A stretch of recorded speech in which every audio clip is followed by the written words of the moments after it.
Hi అండి, అందరికీ నమస్కారం. Welcome back to my channel. ఈ వీడియోలో ఉద్యోగులకు శుభవార్త అండి. సో దసరా కానుకగా అయితే ఉద్యోగులకి శుభవార్త రానుంది. మరి ఆ వివరాలు ఏంటో ఈ వీడియోలో తెలుసుకుందాము. వీడియోని ఎక్కడ కానీ స్కిప్ చేయకుండా ఎండ్ వరకు చూడండి, పూర్తి ఇన్ఫర్మేషన్ అర్థమవుతుంది. వీడియో చూసిన వాళ్ళు ఒక లైక్ చేయండి. ఇక వీడియోలోకి అయితే వెళ్ళిపోదాము. సీఎంకు అయితే వినతి అండి. ఏపీజీఈఏ వినతి. ప్రభుత్వ ఉద్యోగులకు దసరా కానుకగా మధ్యంతర భృతి ఐఆర్ ఇవ్వాలని ముఖ్యమంత్రి నారా చంద్రబాబు నాయుడు గారిని అయితే ఏపీ ప్రభుత్వ ఉద్యోగుల సంఘం కోరింది.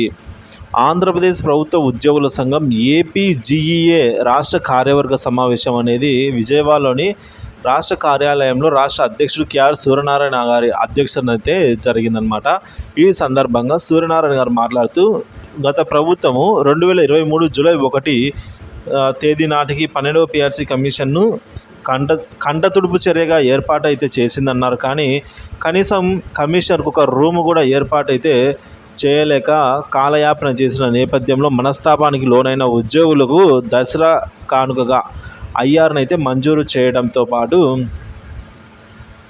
త్వరగా ఉద్యోగులకు సంబంధించి ఈ విధంగా 12వ పిఆర్సీ సంబంధించి కమిషన్ని కూడా ఏర్పాటు చేయాలని అయితే కోరడం జరిగిందండి. సో కాబట్టి ఈ మేరకు ముఖ్యమంత్రి చంద్రబాబు నాయుడు గారికి ఉత్తర్వులు అయితే జారీ చేయడం జరిగింది. మరి ఈ విధంగా జిల్లా అధ్యక్ష కార్యదర్శులు రాష్ట్ర కార్యవర్గ సభ్యులతో చర్చించి ఉద్యోగులకు రావాల్సిన అన్ని రాయితీలను కొత్త ప్రభుత్వం సత్వరమే అమలు చేయాలని అయితే కోరుతూ తీర్మానం చేశారు. ఈ సందర్భంగా ఇన్ఛార్జ్ ప్రధాన కార్యదర్శి అలాగే కార్యదర్శులు తదితరులు అయితే పాల్గొన్నారనమాట. సో మొత్తానికి అయితే ఈ దసరా కానుకగా ఐఆర్ ఇవ్వండి అని అయితే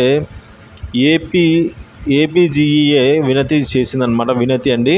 సో రాష్ట్ర ప్రభుత్వంతో సో మొత్తానికి 12వ పిఆర్సీని కూడా వెంటనే కమిషన్ ఏర్పాటు చేసి త్వరితగతిన ఈ విధంగా ఏదైతే నివేదిక ఉందో దాన్ని తెప్పించుకొని త్వరితగతిన అయితే 12వ పిఆర్సీని అమలు చేయాలని అయితే కోరటం జరిగింది అనమాట.